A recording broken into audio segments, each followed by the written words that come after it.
மகத்துவம் தரும் ஆடி மாதம் பிறக்க போகுது. இன்னும் 2-3 நாளில் ஆடி மாதம் பிறக்க போகுது.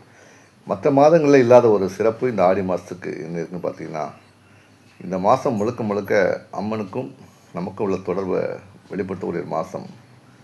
தாய்க்கும் மகனுக்கும், தாய்க்கும் மகளுக்கும், பாட்டிக்கும் பேரனுக்குள்ள உறவு மாதிரி தான் இந்த ஆடி மாதம் சொல்லுவேன். அந்த மாதிரி அம்மன் வழிபாட்டை நம் மனசுக்குள்ளே ஏற்றக்கூடிய ஒரு மாதம். அப்படி என்ன இந்த மாதத்தில் அப்படின்னு பார்த்தீங்கன்னா, உலகமே கொடிய நோயில் சிக்கியிருந்த நேரத்தில் அம்மன் வேப்பிலைக்காரியாக நோய் தீர்த்து அமுதமாய் கூழ் ஊற்றிய தினம் நாள் இந்த மாதம். கொடிய நோய்களை காக்கின்ற தாயாக இருந்தாங்க. ஏன்னா ஆடி மாதம் அறிவியல் ரீதியாக நீங்கள் பார்த்தீங்கன்னா அந்த புண்ணிய காலம்னு சொல்லுவாங்க. அதாவது வெப்பமும் காற்றும் இருக்கக்கூடிய ஒரு காலகட்டம். ஸோ உடல் உபாதைகள் எப்படி இருக்குன்னா, திடமான உணவுகள் ஜீரணிக்க ரொம்ப கஷ்டப்படும், ஜீரண சக்தி. ஸோ இந்த டயத்தில் ஒரு கூலான தண்ணி, வாட்டர், லிக்விடு தான் சாப்பிட்ணுன்னு சொல்லுவாங்க சயின்டிஃபிக்காக. இதே தான் நம் முன்னோர்கள் அது ஆன்மீக ரீதியாக சொன்ன விஷயம். அதை அறிவியல் ஃபாலோ பண்ணுறவங்க அதை அறிவியல் ஃபாலோ பண்ணிட்டு போட்டோம், ஆன்மீகத்தை நம்புகிறவங்க அதை பண்ணிட்டு போட்டோம். நம்ம சொல்ல வந்த விஷயம் தான் அம்மனுடைய இது. ஸோ இந்த மாதத்தில் வேப்பிலைக்காரிக்கு வேப்பிலை எடுத்துக்கிட்டு கூழுக்கு வார்க்கிறது, கோயிலில் பொங்கல்ன்றது, ஆடி பாடுறது, மகிழ்ச்சி இருக்கு. நம்ம உள்ளத்தோட ப்ரெஷரை இறக்குறோம். ஒர்க்குன்னு போயிட்டுருக்கோம் காலகட்டத்தில். அம்மனுக்காக வழிபட்டு எல்லாம் பார்த்துக்கம்மா, நீயே பார்த்துக்கம்மா அப்படின்னு சொல்லிட்டு அந்த கோயிலில் உட்காந்து அம்மனை தீபாவளி பார்த்து அலங்காரம். ஒரு குழந்தைக்கு எப்படி ட்ரெஸ் போட்டு நீங்கள் அலங்கரித்து பார்க்கும்போது இவ்வளோ சந்தோஷம் வருமோ, அதே மாதிரி அம்மனுக்கு அலங்காரம்லாம் பண்ணி தீபாவளி காட்டும்போது அவ்வளோ ஒரு பூரிப்பு, சந்தோஷம் நம்ம மனசில் ஏற்படும். அது இயற்கையாக எல்லாத்துக்கும் தெரிஞ்ச ஒரு விஷயம்.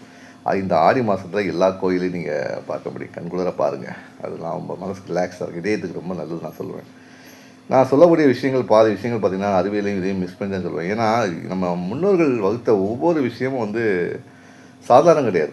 நம்மளுடைய வாழ்வியல் அடிப்படையாக கொண்டது. நம்ம ஏதாவது ஒன்று நம்பி தானே ஆகணும். அதனால் நீங்கள் அறிவியல் நம்புங்க, சயின்ஸ் இந்த மாதத்தை நம்ம எல்லாமே ஒரு ஆன்மீக சார்ந்த விஷயமாக தான் நான் பார்க்குறேன். எல்லா விஷயமும் நம்ம பஞ்சபூதங்கள் சுற்றி இருக்க எல்லா விஷயமும் ஒரு ஆன்மீக சார்ந்த விஷயம் தான். எல்லாமே முன்னோர்கள் சொன்னது.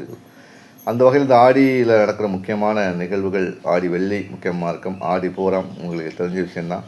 அதே மாதிரி முருகனுக்கு கிருத்திகை, ஆடி கிருத்திகை ஆடி அமாவாசை. ஆடி அமாவாசைலாம் நம்ம முன்னோர்களுக்கு, நம்ம மறைந்து விட்ட முன்னோர்களுக்கு அவங்களுக்கு தர்ப்பணம் கொடுக்கக்கூடிய ஒரு அற்புதமான ஒரு நாள் அந்த ஆடி அமாவாசை. அதுமாதிரி ஆடி வெள்ளியில் அம்மனை மனசார வேண்டிகளுடைய ஒரு நாள் ஆடி வெள்ளி, ஆடி செவ்வாய்க்கிழமைகளில் பார்க்குறோம். ஆடிப்புறம் முருகனுக்கு, இப்படி முருகனுக்கு, சிவனுக்கு, அம்மனுக்கு இல்லை முகுந்த நாளாக இருக்கிறதுனால தான் இந்த நாளை இந்த மாதத்தை இறைவனுக்குன்னு ஒப்படைச்சிட்டாங்க முன்னோர்கள்.